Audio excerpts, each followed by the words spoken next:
ES Hoje, a gente te conecta com a notícia.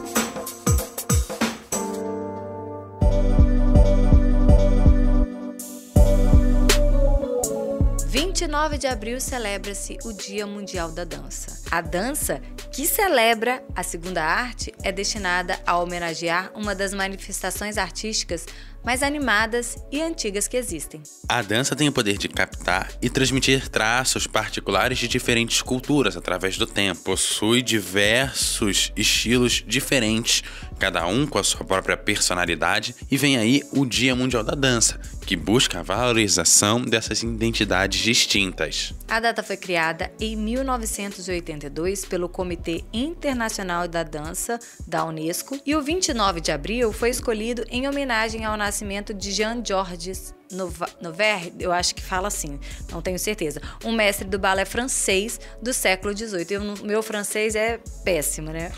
Aqui no Brasil, por outro lado, uma personalidade brasileira de importância no balé também comemora aniversário nessa data. A Marika Gidali, bailarina e cofundadora do balé Estágio, lá em São Paulo. A dança é a expressão de beleza através do corpo humano. Seus movimentos trazem várias possibilidades com significados e objetivos diferentes. Para falar dessa expressão artística como ferramenta de saúde física e mental, convidamos o professor Antônio Carlos Moraes, que coordena o curso de pós-graduação, especialização em ensino da dança da UFES, da companhia Dança Andora. Seja muito bem-vindo, professor. Tá, obrigado, bom dia para vocês. Bom dia, boa tarde, boa noite para quem estiver ouvindo, a hora que quiser, né?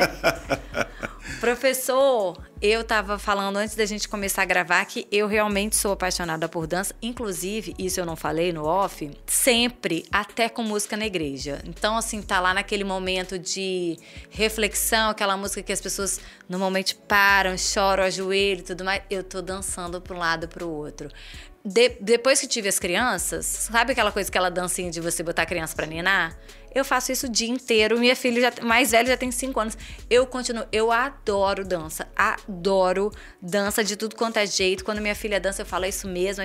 É uma forma de, eu acho que da cabeça fugir um pouco na hora do desespero, assim, sabe? E também na alegria. Eu acho que pra mim, ela remete muito isso. Da fuga no sentido de tô desesperada e ao mesmo tempo tô muito feliz. Então eu gesticulo. Só que de estar falando com ele, com o professor, que vocês não estão vendo, né? Que vocês estão só ouvindo. Mas eu balanço as minhas mãos, eu falo dançando praticamente, assim. Na verdade, a dança, ela é resposta a qualquer provocação que o nosso corpo recebe. Então, nosso corpo pode receber essa provocação por diversas formas, por todos os sentidos, né, principalmente. E aí, a resposta que a gente dá a essas provocações é por meio da dança. Tá no ônibus ali, a pessoa tá do seu lado, tocando uma música, você vai né, você bate o pé no chão, né? Quando você tá nervoso, né, você, né, bate o pé no chão, você marca ritmo, né, porque o seu corpo precisa disso, né? Quando o nosso corpo perde o ritmo por algum motivo, a tendência é que a gente entre num processo de estresse, nervosismo, que vai nos levar à prostração, alguma coisa assim, para poder voltar ao equilíbrio. Então, a dança é uma forma da gente responder essas provocações, e muitas vezes são provocações que nos desequilibram, de forma que a gente continue vivendo, né? Continue de pé, continue. Então a dança é um pouco isso. É por isso que quando a gente está com a criança no colo, a gente, né, faz esses movimentos, quando a gente está recebendo algum tipo de provocação que nos leva ao cansaço, a gente responde com o corpo. E antigamente as pessoas buscavam colocar as crianças, principalmente as meninas, né? Teve um período que era só meninas, em aula de balé, jazz, buscando desenvolver habilidades, agilidade, coordenação, flexibilidade, ritmo e outros. Hoje em dia vemos muitos adultos também em academia procurando a dança como meio de emagrecer, de tonificar o corpo. Quanto que a dança beneficia de fato essa forma física? Olha, essa coisa das crianças, né, das mães, da família, né, em geral, fazer esse tipo de opção, né, do balé principalmente, isso tem uma história, né? Então essa conversa nossa é boa por causa disso, porque a gente separar algumas coisinhas, né? Uma coisa é a dança que responde a provocações, outra coisa é a dança que responde a provocações físicas, né? E outra coisa é a dança que responde a provocações sociais, políticos-sociais. Então, essa de colocar a criança, até hoje, até os dias de hoje, ainda colocar a criança no balé, todos aqueles elementos, né, significativos do balé, como a roupa, a música e os movimentos formais do balé, aquilo vem de uma história de provocação sociopolítica. É quando a gente vê a dança como etiqueta. O que significa ver a dança como etiqueta? É ver a dança como um elemento que te identifica como uma pessoa pertencente a um determinado grupo. Grupo, certo. Até hoje ainda, né? Durante o século XX todo, né? o século XXI, a gente ainda vê ainda as pessoas levando os filhos para o balé. Tem uma história por trás disso. Tem uma história sociopolítica por trás disso. Um dos reis franceses, o Luís XIV, ele, no reinado dele, ele consolidou a etiqueta. A etiqueta era uma tentativa de uma produção de normas sociais que vários países tentavam colocar em prática e o Luís XIV conseguiu consolidar. Para que era isso? Né? Para que a etiqueta foi criada? Foi criada por segurança pública. A etiqueta é uma questão de segurança pública. Hoje a gente vê a etiqueta como uma coisa de gente chique, né? Mas a etiqueta é de segurança pública. Mas por quê? Para separar? Não, porque o evento de assassinatos, de violência, principalmente contra os reis, contra a nobreza, era muito grande nos eventos sociais, né? Nos momentos mais sociais. Né? Então, uma forma do Luís XIV selecionar quem participava ou não das festas que ele promovia em Versalhes era criando alguns códigos. E a etiqueta não deixa de ser, né? É um código para dizer se você pertence ou não àquele grupo. Olha, se você vai a um restaurante e não sabe se posicionar à mesa, né, não sabe usar os talheres e tal, você não pertence àquele grupo. Por mais que você fosse à barra e tal, e tenha aulas de etiqueta, como tem gente que dá aula de etiqueta, você não pertence àquele grupo. Uma hora você cai do cavalo, uma hora alguém se identifica como não pertencente àquele grupo.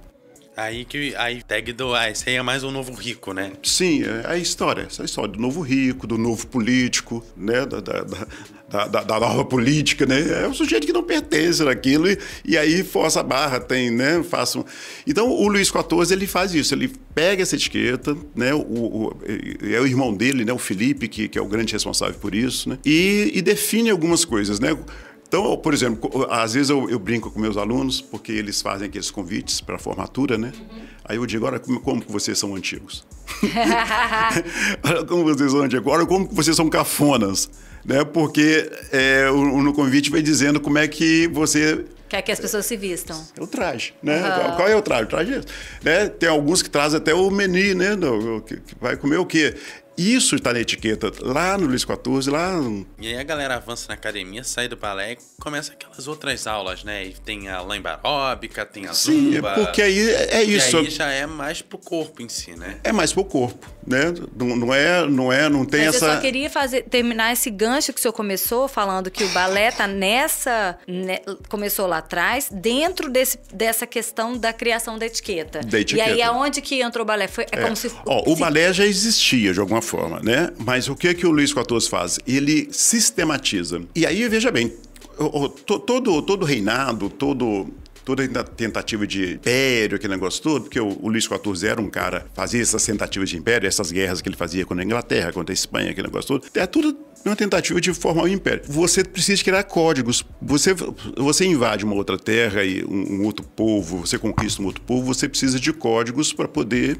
ficar ali, para fincar, igual o Império Romano fez, né? Vários impérios fizeram. E uma das coisas que esses povos dominadores mais faziam era a linguagem, era implantar a linguagem.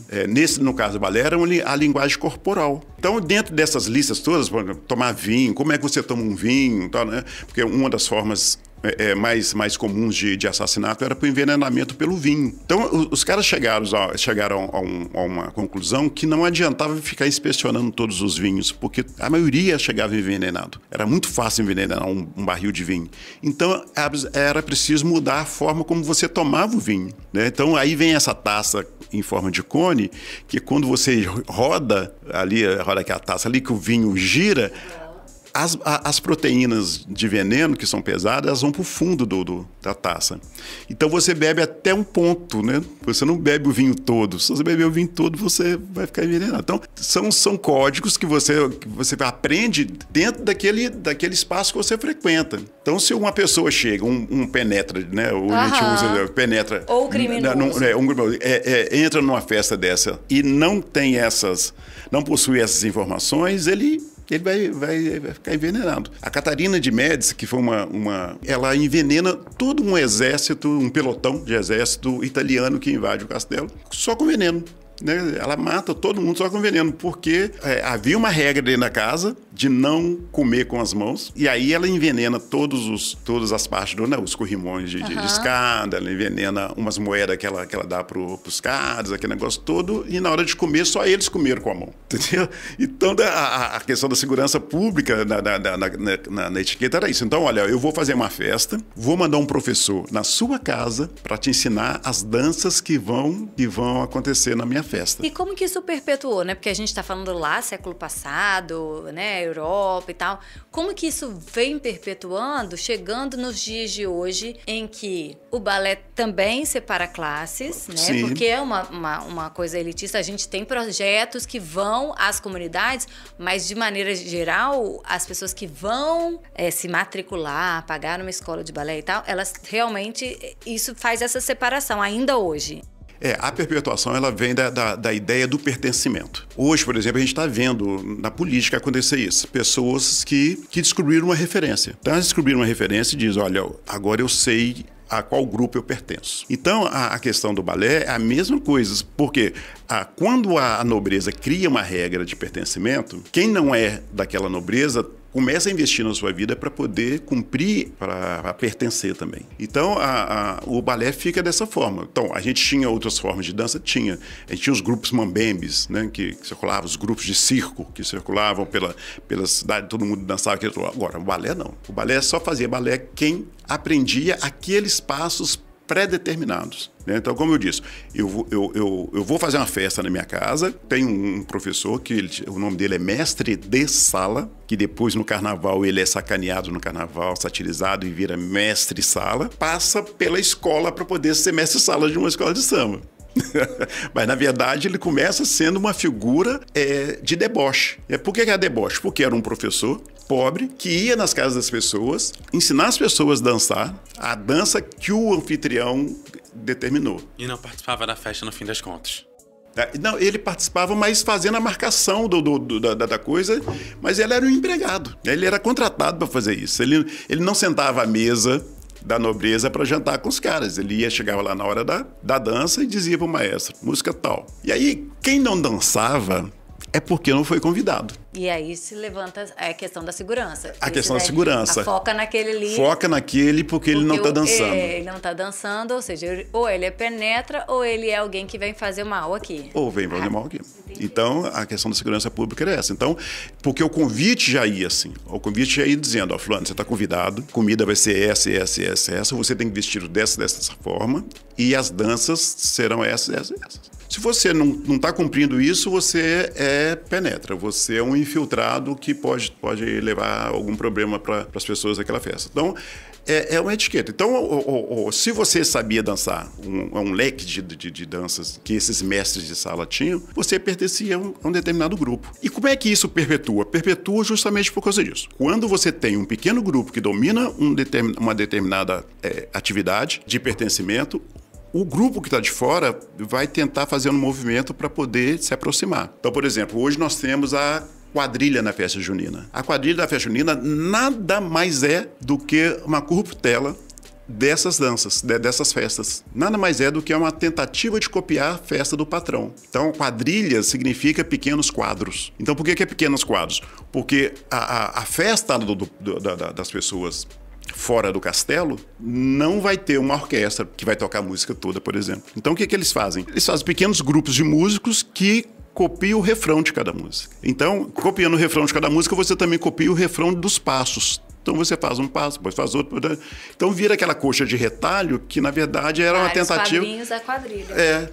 É uma tentativa de reproduzir a festa da nobreza na vila. E aí que surge uma série de festas que tentam colocar pessoas numa classe social acima. Muitas vezes é a única festa de abundância na vida da pessoa, né? Em muitos casos as festas de 15 anos, às vezes algumas pessoas fazem com 18, mas Sim, às vezes é a única festa, para além do próprio casamento, é a única festa de abundância da vida da pessoa. É isso. Então, esses momentos sociais, eles são muito efusivos, eles são muito esperados. Por exemplo, uma festa de 15 anos, né? A mãe espera 15 anos para poder fazer essa história.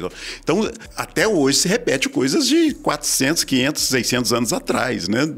Na vestimenta, na forma de organizar, aquele negócio todo. Veja bem, nós moramos no Brasil. Se você fizer uma pesquisa no rádio, existe pesquisa no rádio sobre isso, 80% das músicas que nós ouvimos no carro, por exemplo, em ritmo de 4x4. Aquela música que tem um compasso de 4 tempos. 1, 2, 3. Eu vou mostrar pra você como se dança.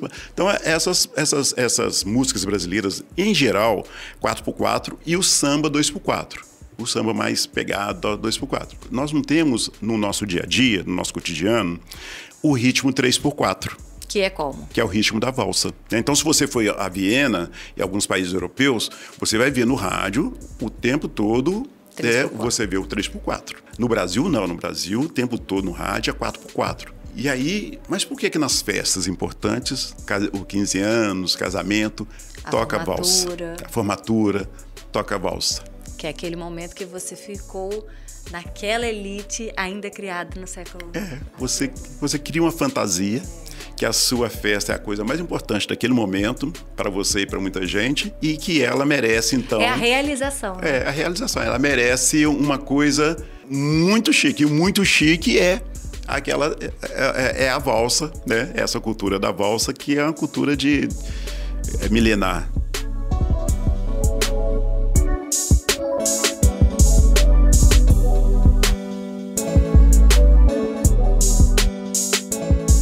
Hoje. Siga o ES Hoje nas redes sociais pelo @ESHoje.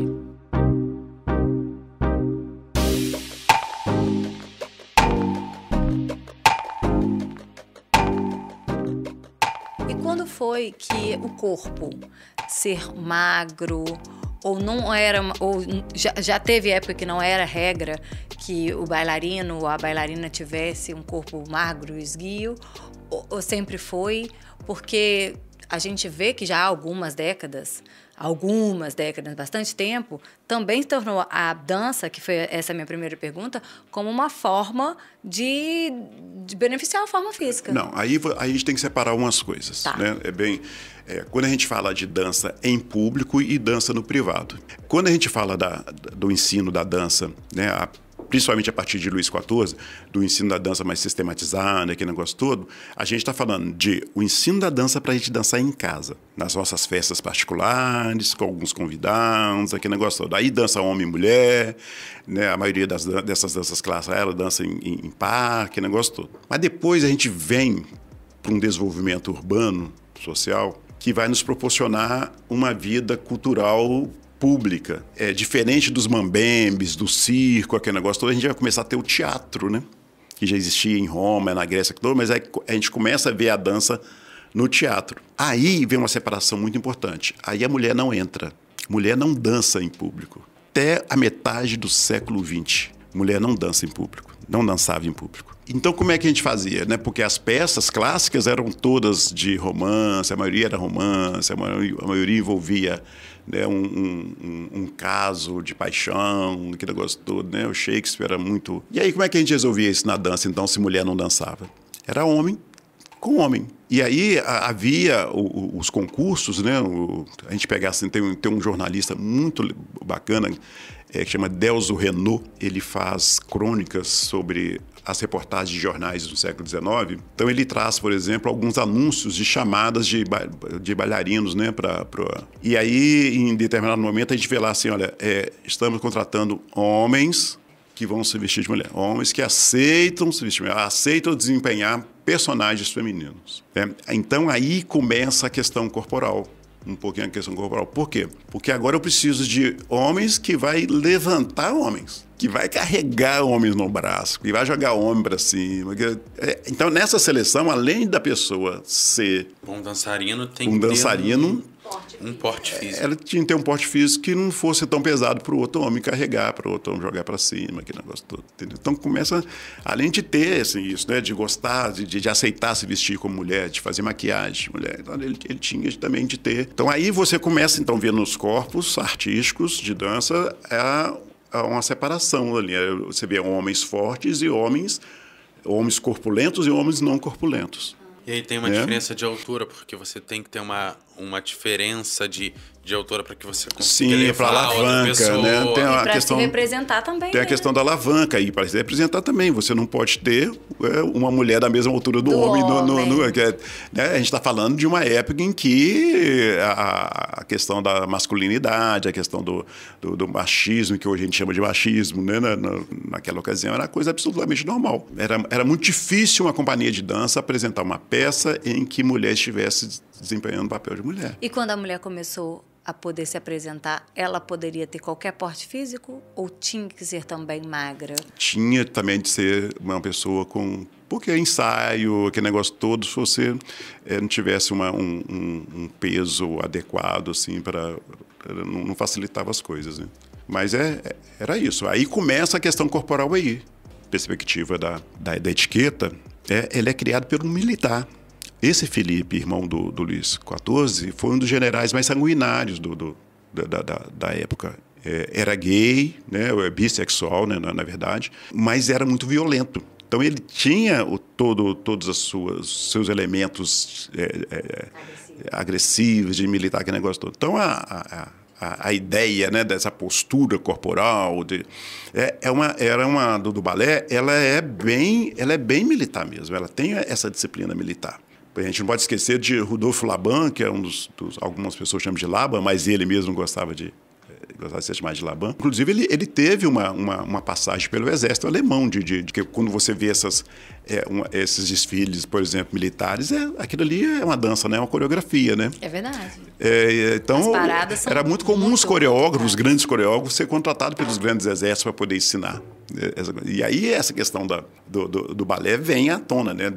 Essa disciplina militar, essa coisa aí, corporal. Quando a gente fala dessa coisa corporal, a gente começa a pensar, por exemplo, nos idosos. O balé, por exemplo, é um tipo de dança que destrói muito o corpo. Você vê muito bailarino aposentando jovem, vou botar jovem bem entre aspas, porque o bailarino com 20, 30 anos já tem uma ampla carreira, né? É vida atlética. A vida do bailarino clássico é vida atlética. Não tem, então tem vida útil. Tem vida útil. Então, até um momento, por exemplo, os saltos, né?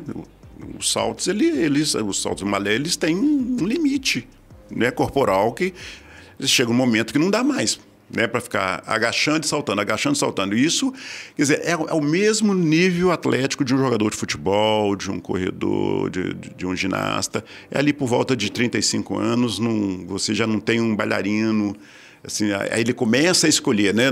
Vendo a música, eu fui no show do Milton Nascimento, na despedida dele lá em São Paulo. Aí a gente vê, né? Ele levou o Ibarras para fazer as notas altas e levou a Simone para fazer as notas baixas, né? Porque a Simone é uma mulher, mas que tem um baixo que dentro do baixo do Milton Nascimento tá adequado.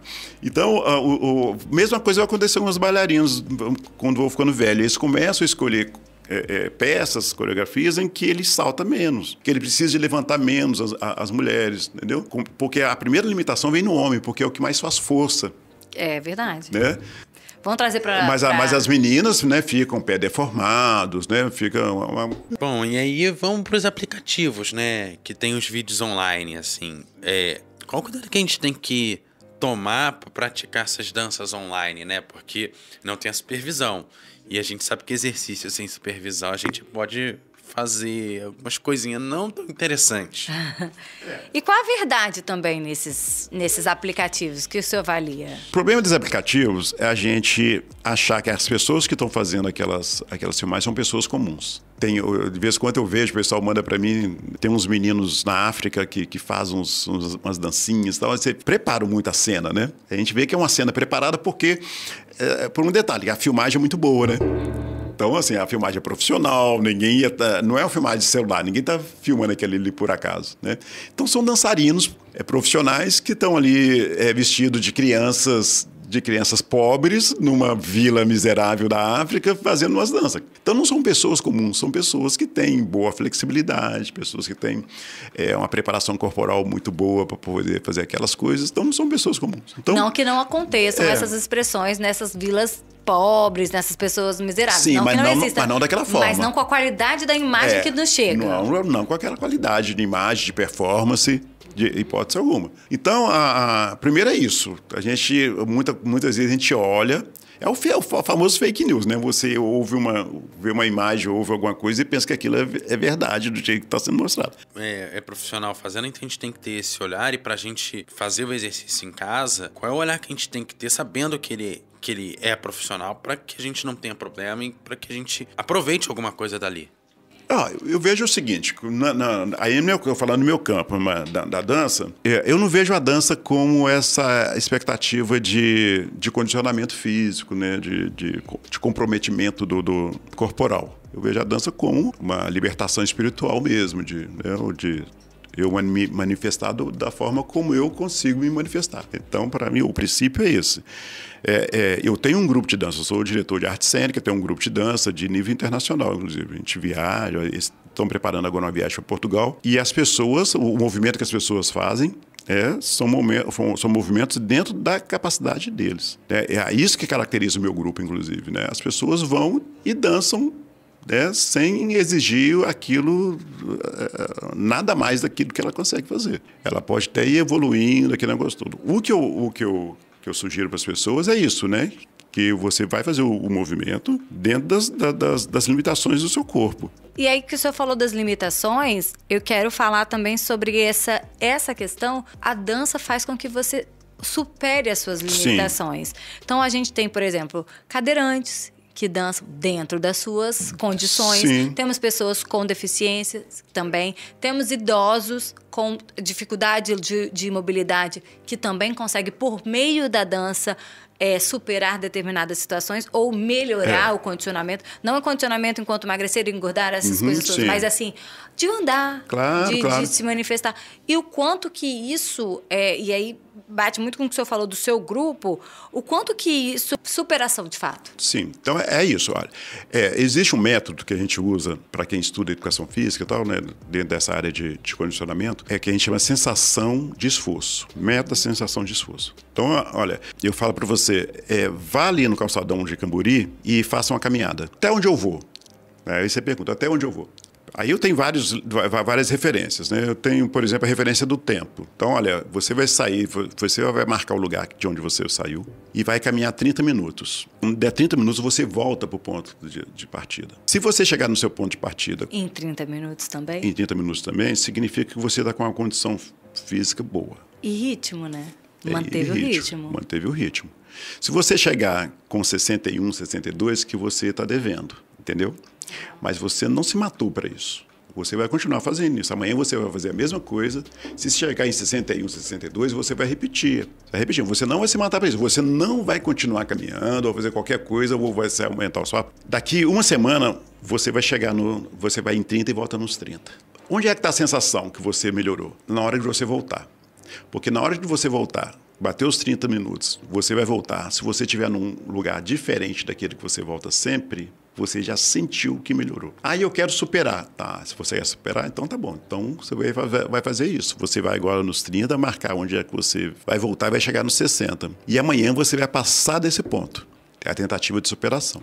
Sentiu que não deu, volta e saca zero lá e volta de novo. Quer dizer, é a sensação do esforço. Se você sentiu que que tá mal, que tá te prejudicando, volta no inicial, que daqui a pouco você vai superar. Então, a pesquisa que a gente tem, as experiências que a gente tem, é que vai superando, né? Na dança é a mesma coisa, né?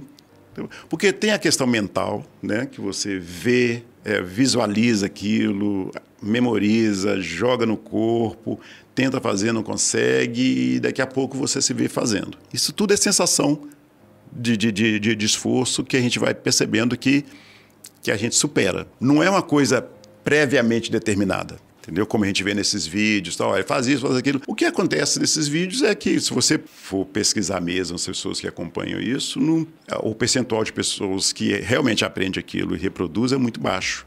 Porque são condições diferentes, são muito diferentes. Nós estamos conversando com o professor Antônio Carlos Moraes, que coordena o curso de pós-graduação em Ensino da Dança da Universidade Federal do Espírito Santo e é da Companhia de Dança Andora. O professor, o senhor falou que, vê se eu entendi perfeitamente bem, o balé, de alguma maneira, ele é precursor de outros estilos de dança também. Sim. Faz sentido? Faz sentido, porque é justamente isso. Quando você impõe uma linguagem de dominação, a tendência é que as pessoas rompam com isso, por vários motivos, né? Vai romper. Por exemplo, você falou que foi aluna lá da escola da Leneira Borges, né? Olha o paradoxo, né? Ela nunca dançou. Como não? Porque mulher não podia dançar em público. Ah, sim, ela está falando de apresentação. Né? Se você ver a história, tem um vídeo sobre ela, em que ela diz que ela dançou uma vez sem a família saber que ela está dançando, porque uma aluna machucou na hora da dança, ela entrou e entrou de forma disfarçada, tal, quase ninguém sabia que a Leneira Borges estava dançando, porque ela teve uma educação de dança em casa para dançar em casa, né? Aquela educação para o privado. Depois se casou, o marido não permitiu que ela continuasse dançando, mas ela podia ser professora de dança. Olha que paradoxo. Ela podia ser professora, mas não podia dançar, né? Porque, na verdade, aquelas meninas que aprendiam a dançar com ela também iam dançar em casa. Não ia dançar no público. Né? Então, essas coisas todas levam a rompimentos. E aí, esses rompimentos vão acontecendo. Então, você vê na história vários precursores de outras ramificações que partem do balé. Por exemplo, Isadora Duncan. Isadora Duncan, ela rompe com o balé, vai para a dança moderna, né? Ela inaugura a dança moderna. E é um rebuliço total, né? As donas de casa foram para a porta do teatro para não deixar ninguém entrar no teatro, porque Isadora Duncan ia dançar descalço. Esse era o grande lance. Ela abandonou a sapatilha, ia dançar com um vestidinho branco, fininho e tal, e descalço. Olha que engraçado que isso também, antes era sapatilha, e a Isadora Duncan fica descalça. E hoje a gente samba de salto alto. Olha, né, porque a sapatilha é... Os provérbios, né, os ditados populares, né, eles nos ensinam sobre isso, né?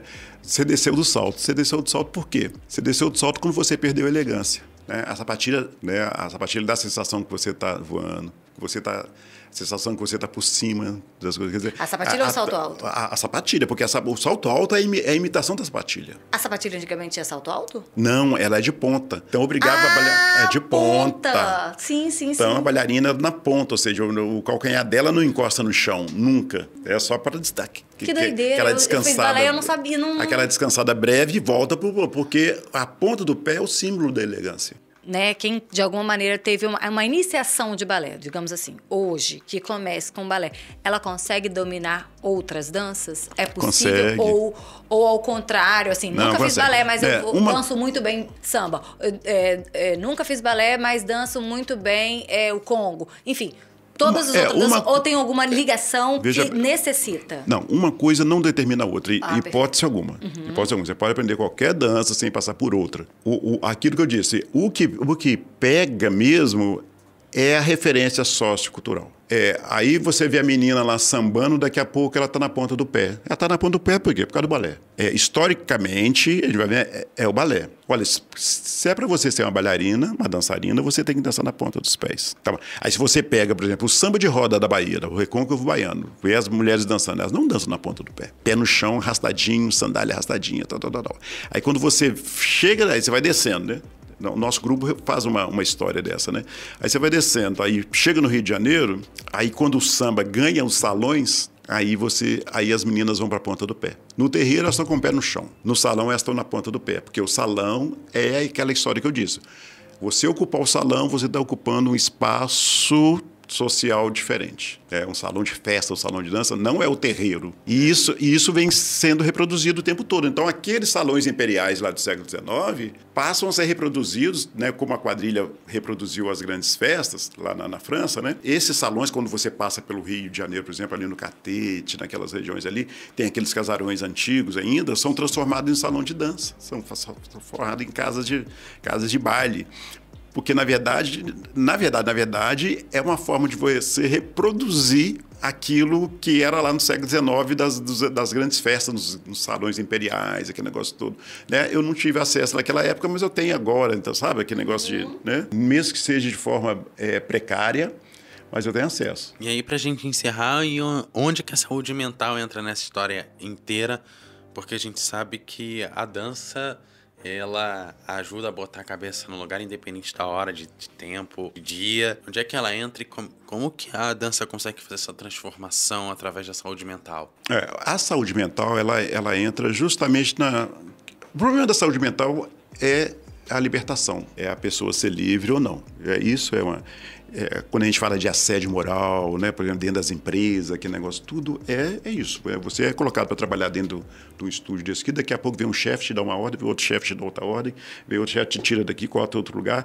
Isso vai acumulando, quer dizer, você não é dono do seu corpo, você não é dono do espaço que você ocupa, você não é dono do seu tempo. E isso vai acumulando, e é hormonal, né? Isso vai acumulando um estado químico no seu corpo que vai bater na cabeça, vai bater no sistema nervoso. Né? E aí, uma hora, você explode. Então, a forma de você explodir, de se libertar de forma mais saudável possível é fazendo alguma coisa. A arte é para isso.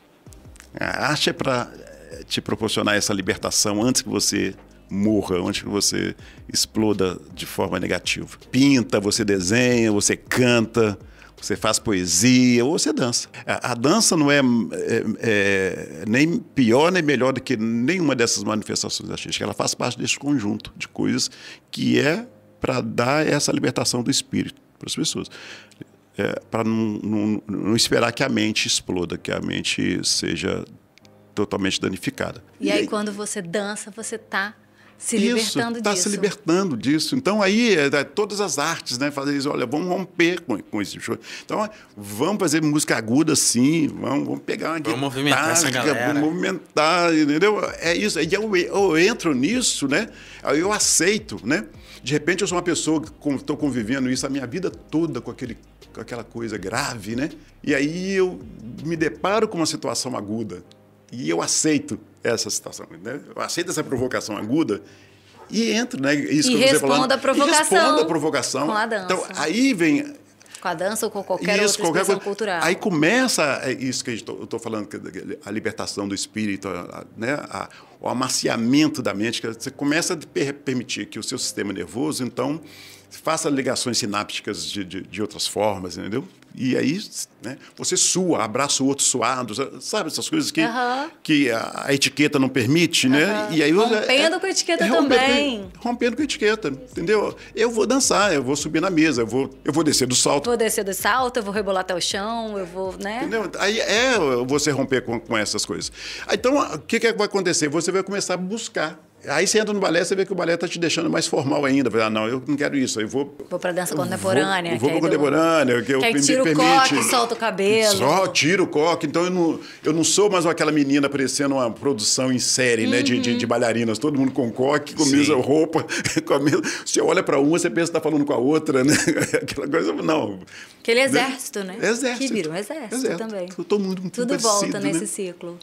Professor, como é que a gente faz para encontrar o senhor nas redes sociais? Fala do seu grupo de música, que a gente vai chegando ao nosso episódio. Grupo Andora. Grupo Andora. Isso, é só colocar lá Grupo Andora em qualquer uma desses. Você acha Instagram, acha. Você pode ir toda segunda e quarta-feira, de 5 às 7 da noite, lá na UFES, no Centro de Educação Física, na sala de dança, que tem oficinas ofertadas pelo nosso grupo gratuitamente. Nem precisa nem se fazer inscrição logo. Você chega lá, faz lá na hora, você chega e dança. Aí tem oficineiros lá que estão ensinando danças populares, então é uma coisa muito legal. Esse é o Antônio Carlos Moraes. Gente, eu queria chamar um intervalo, mas vem o final do programa, infelizmente. Lembrando que a gente aqui sempre te convida a debater, refletir, sobretudo, a te informar. O ES Off tem edição de Eduardo Couto, texto e produção de Carol Boeri, apresentação e também direção de jornalismo de Daniele Coutinho. Obrigado, Daniele. Obrigado, professor. Galera, aquele abraço. Obrigada, professor. E até a próxima. Vamos dançar do balé ao que o TikTok tá mostrando aí. O importante é dançar. Quem te provocar, você reage. Reaja.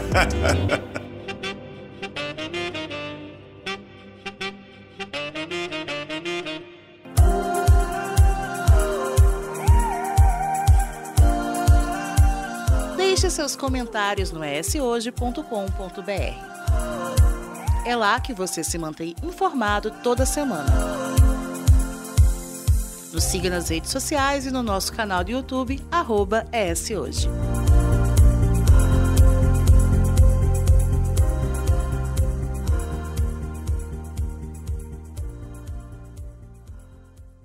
Fique por dentro do ES Hoje. Toda sexta-feira, nosso boletim traz as principais notícias da semana em um formato rápido e objetivo, de 1 minuto dividido em 3 partes. Inscreva-se no nosso canal do YouTube e siga @ES Hoje nas redes sociais. Confira diariamente as atualizações das notícias em nosso site eshoje.com.br e não perca nenhum boletim ES Hoje.